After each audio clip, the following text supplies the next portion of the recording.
जय जय राम। सादा नमन परम प्यारे राम, परम पूज्य गुरुजन, परम दिव्य आत्माएं और आप सबके मंगलाशीष लिए परमेश्वर अकारण कृपा करके अपने श्री चरणों में लेकर आए हैं। उनका बारंबार धन्यवाद, अनंत बार धन्यवाद। गुरुजनों की अकारण कृपा से वे हमें इस समय मन के रूपांतरण में लेकर आ रहे हैं। उनका अनंत बार धन्यवाद, बारंबार धन्यवाद।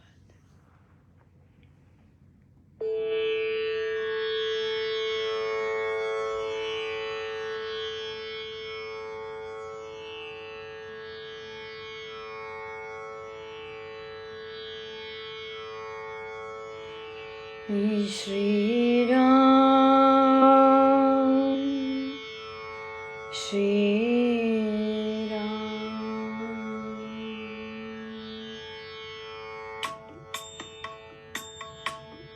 श्री राम चंद्र कृपालु भज मन हरण भव भय दारुणम्।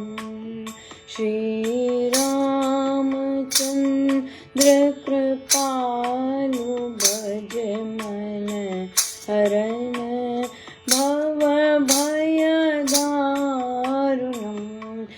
नव कंज लोचन कंज मुख पद कंज पद कंजारुणम्। श्री चंद्र कृपालु भज मन हरण भव भय दारुणम्। श्री राम चंद्र कृपालु भज मन हरण भव भय दारुणम्। श्री राम चंद्र कृपालु भज मन हरण भव भय दारुणम्।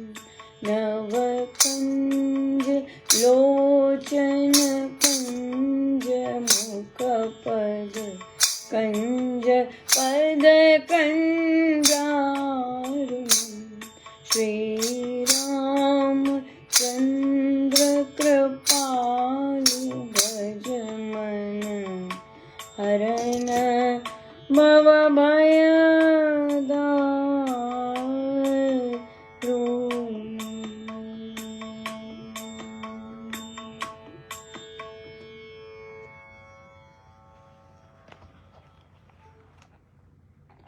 श्री प्रवचन पीयूष जी।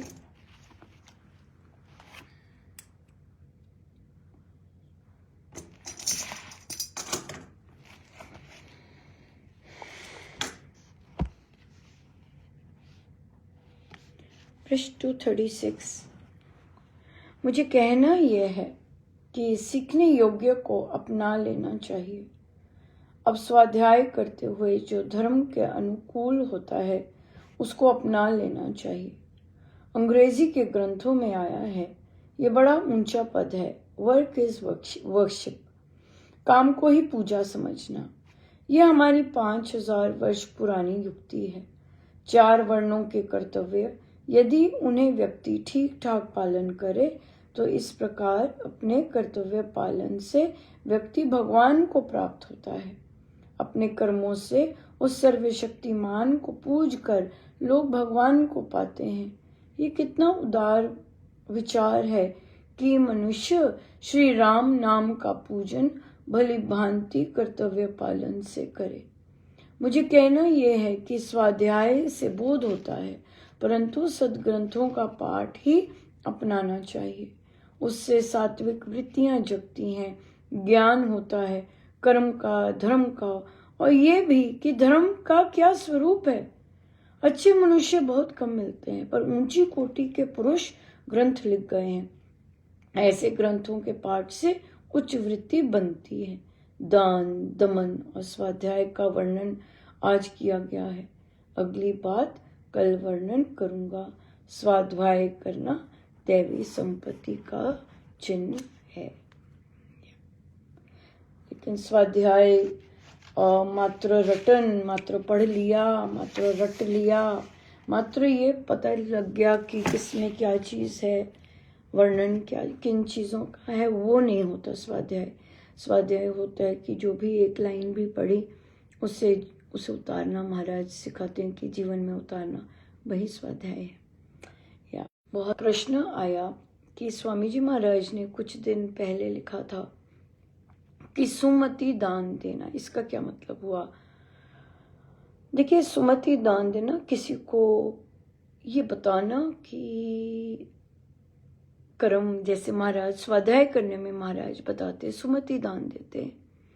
अगर किसी को देखा है कि कोई गलत कर्म कर रहा है जिससे उसको फल भुगतना पड़ सकता है, पड़ता ही है, पड़ सकता क्या है, जो भी हम काम करते हैं उसका हमें फल भुगतना ही होता है।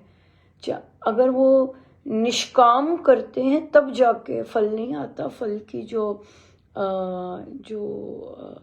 प्रोसेस है वो कटता है। लेकिन जो भी काम करेंगे वो तो फिर उसका भुगतना ही पड़ता है। अच्छे काम करेंगे तो अच्छे मिलते हैं, और अगर बुरे काम करते हो हर चीज़ का, हर एक्शन का मिलता है।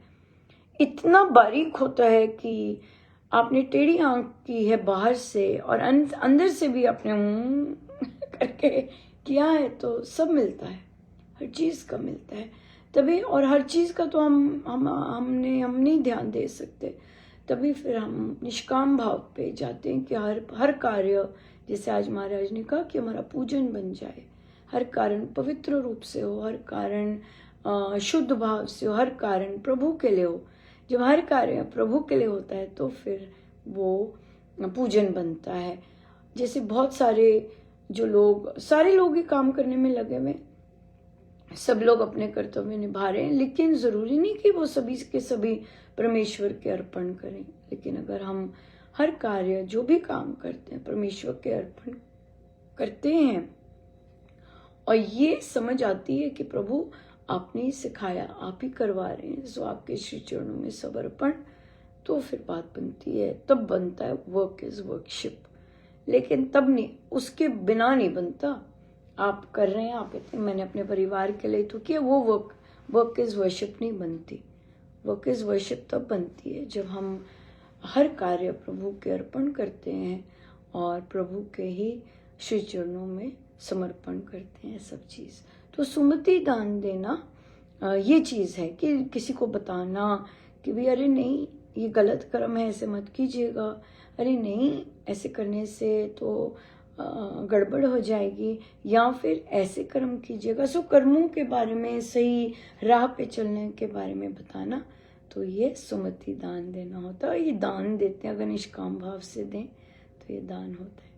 सो गुरुजनों का बहुत बहुत धन्यवाद, अनंत बार।